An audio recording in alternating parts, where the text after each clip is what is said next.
एक खूबसूरत दिन। आसमान बिल्कुल साफ था। हल्की हल्की ठंडी हवा चल रही थी। दरख्तों के पत्ते सरसरा रहे थे और परिंदे खुशी से चहचहा रहे थे। घर के सहन में साद एक छोटी मेज पर बैठा अपने स्कूल का होमवर्क कर रहा था। साद एक ज़हीन और तजस्सुस रखने वाला बच्चा था। उसके पास उसका नन्हा सा मोबाइल फ़ोन रखा था, जिसे वो कभी उठाकर देखता और कभी सोच में पड़ जाता। अचानक साद ने पेंसिल रख दी। उसके दिल में एक सवाल आया। वो फौरन अपने बाबा के पास गया, जो सहन में कुर्सी पर बैठे किताब पढ़ रहे थे। साद ने मासूमियत से पूछा, बाबा, ये मोबाइल कैसे बनता है? बाबा मुस्कुराए, किताब एक तरफ रखी और साद को अपने पास बिठा लिया। उन्होंने प्यार से उसके सर पर हाथ रखा और बोले, बेटा साद, ये मोबाइल एक दिन में नहीं बना, ये एक लंबे सफ़र का नतीजा है। अल्लाह ताला ने इंसान को अक्ल दी, समझ दी और बातचीत का सलीका सिखाया। शुरू में इंसान आमने सामने बैठकर एक दूसरे से बात करते थे। फिर जब लोग एक दूसरे से दूर होने लगे तो पैगाम पहुंचाने के लिए कासिद बनाए गए। एक इंसान पैगाम लेकर पैदल, घोड़े या ऊंट पर दूसरे इंसान तक जाता था। इसमें वक्त लगता था, मगर अमानत और सच्चाई बहुत ज़रूरी होती थी। बाबा ने बात आगे बढ़ाई। बाद में इंसान ने खत लिखना सीखा।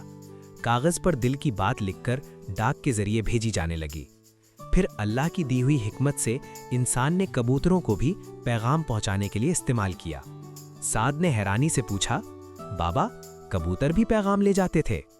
बाबा मुस्कुराकर बोले, जी हाँ बेटा, ये सब अल्लाह की मखलूक है और इंसान ने अल्लाह की दी हुई अक्ल से इनसे फ़ायदा उठाना सीखा। बाबा ने बात जारी रखी। फिर वक्त गुजरा और इंसान ने तार ईजाद किया। पहले तार के जरिए टेलीग्राफ बना, जिसमें निशानों के जरिए पैगाम भेजा जाता था।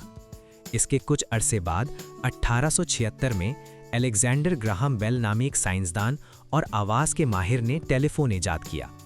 उसने एक ऐसा आला बनाया जिसमें माइक्रोफोन और स्पीकर शामिल थे। ये आला आवाज़ को बरकी सिग्नल में बदल देता था और ये सिग्नल तार के जरिए दूसरे फ़ोन तक पहुंचकर दोबारा आवाज़ बन जाता था। इस इजाद ने दुनिया को एक दूसरे के बहुत करीब कर दिया। इसके बाद रेडियो आया, जिससे एक आदमी बोलता था और बहुत से लोग एक साथ उसकी आवाज़ सुन सकते थे। रेडियो और वायरलेस टेलीकम्युनिकेशन की इजाद से बरकी केबल की ज़रूरत कम हो गई।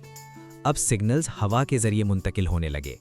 आखिरकार मार्टिन कूपर नामी साइंसदान ने रेडियो की ही लहरों को समझकर 1973 में पहला मोबाइल फ़ोन बनाया था, जो कि तकरीबन 1 किलोग्राम से ज़्यादा भारी था और इससे सिर्फ 30 मिनट की कॉल की जा सकती थी। लेकिन इसने जदीद मोबाइल कम्युनिकेशन की बुनियाद रखी। मोबाइल फ़ोन से बिना तार के यानी वायरलेस बात होने लगी और 1999 के बाद से मोबाइल फ़ोन सिर्फ कॉल के लिए नहीं, बल्कि इंटरनेट, कैमरा, गेम्स और तालीम के लिए भी इस्तेमाल होते हैं। साद ने मोबाइल को मोहब्बत से देखा और मुस्कुरा कर कहा, बाबा, क्या मोबाइल भी अल्लाह की नेमत है? बाबा ने नरमी से जवाब दिया, बिल्कुल बेटा, लेकिन याद रखो, हर नेमत के साथ जिम्मेदारी भी होती है।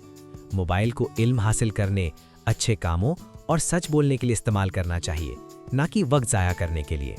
साद ने दिल ही दिल में पक्का इरादा किया कि वो मोबाइल को हमेशा अच्छे कामों के लिए इस्तेमाल करेगा और वो खुशी खुशी वापस आकर अपना होमवर्क मुकम्मल करने लगा।